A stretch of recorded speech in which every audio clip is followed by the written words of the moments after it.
सबसे पहली बात, हम सभी को, झारखंड प्रदेश के लोगों को, हमारे देश के नेता आदरणीय मल्लिकार्जुन खड़गे जी को और आदरणीय राहुल जी को तो आभार व्यक्त करना चाहिए कि सरना धर्म कोड को जनगणना में शामिल करने को लेकर उन्होंने देशव्यापी इस आंदोलन को करने की बात कही है और हमारे झारखंड प्रदेश से इसकी शुरुआत समर्थन के तौर पर किया गया है।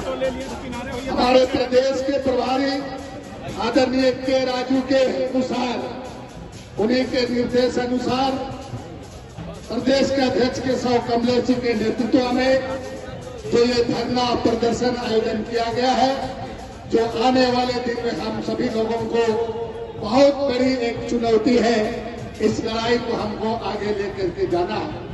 हमारे बीच में आए हुए हैं हमारे भिक्षल कोंगाड़ी जी, हम देखे थे, आदरणीय हमारे रमेश राव जी भी हैं, शायद कहीं हैं, बैठे चले गए, बादल जी भी हैं, नाम नहीं लिए थे सभी लोगों का। मित्रों, आज हमारे झारखंड प्रदेश में आदिवासियों का अस्तित्व, अस्मिता और पहचान संकट में है।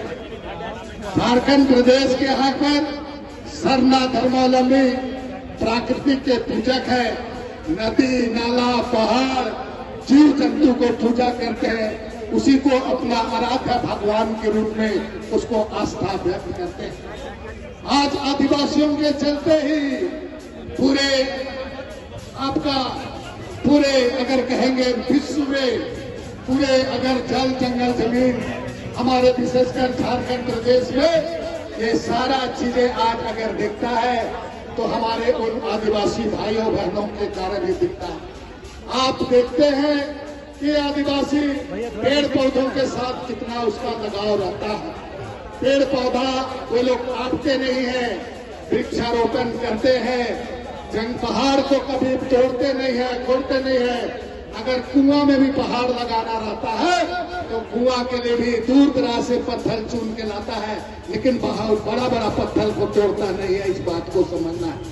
आज जितने भी माइनिंग मिनरल सबको बचाने का काम आदिवासी लोग करते हैं और हम लोग को जरा सा मौका मिला तो पूरा पहाड़े को पेड़ बेच करके हम लोग ट्रक बेचना शुरू कर देते हैं। वो लोग बचे हम लोग। इसलिए आदिवासी की भावना को समझना होगा।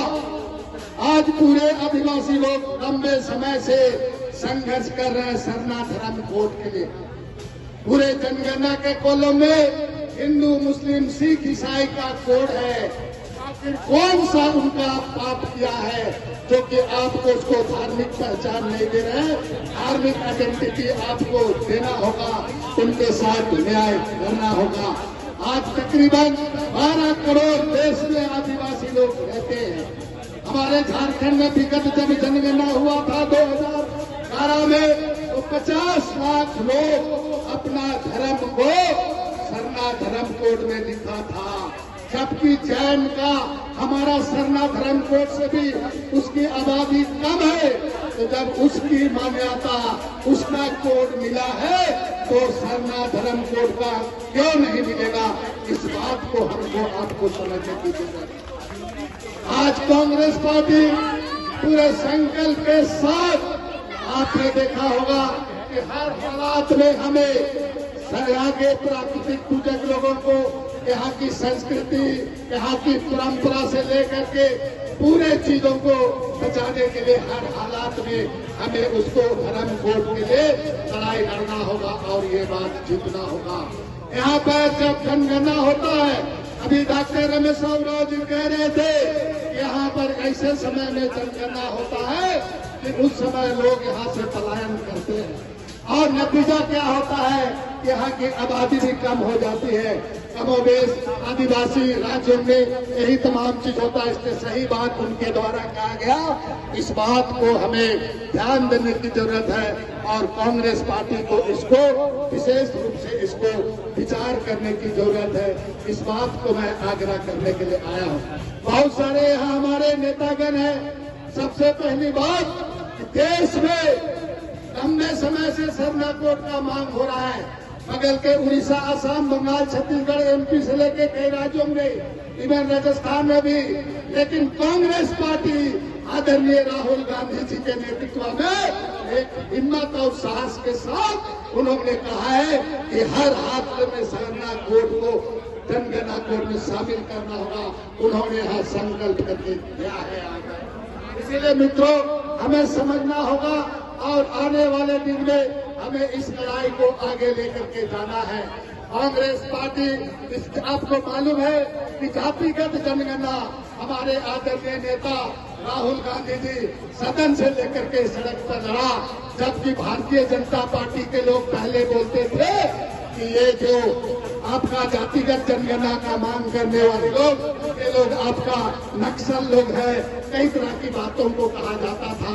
लेकिन अंत में हमारे नेता का लड़ाई और कांग्रेस पार्टी का संघर्ष इतना जबरदस्त रहा कि भारतीय जनता पार्टी को घुटना टेकना पड़ा और जातिगत जनगणना को उन्होंने स्वीकार किया है। उसी तरीके से मुझे विश्वास है कांग्रेस पार्टी और आदरणीय राहुल गांधी जी, आदरणीय के राजू जी, श्री बेला प्रसाद जी, हमारे नेता प्रणव झा जी, राष्ट्रीय नेता, इन तमाम नेता लोगों का ईमानदारी का लड़ाई, और इस लड़ाई में हम लोगों को साथ देते हुए हमें हर हालात में इस वोट को देना है।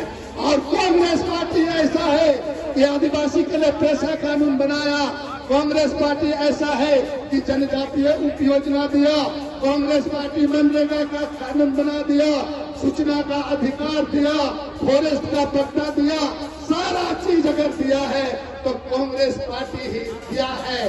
भारतीय जनता पार्टी आज तक एक भी हमारे लिए नीतिगत कानून नहीं बनाया है। इस बात को समझना होगा।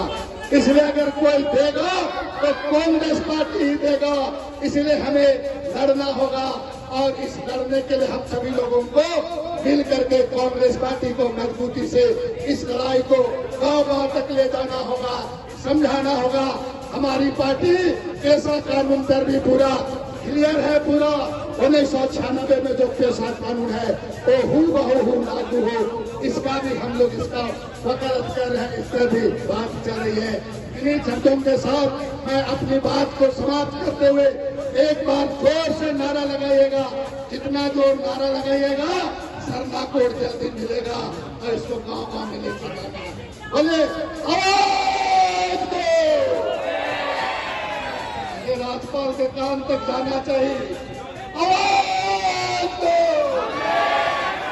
चश्मा वाला हाथ पैदल खा नहीं चाहते हो क्या? जोर से आवाज दो, आवाज दो। राहुल खड़गे जिंदाबाद, राहुल खड़गे जिंदाबाद, के राजू जिंदाबाद, कांग्रेस पार्टी जिंदाबाद। केंद्र सरकार सरना कोड देना होगा, केंद्र सरकार सरना कोड देना होगा। इस कार्यक्रम में अपनी भूमिका का निर्वहन करने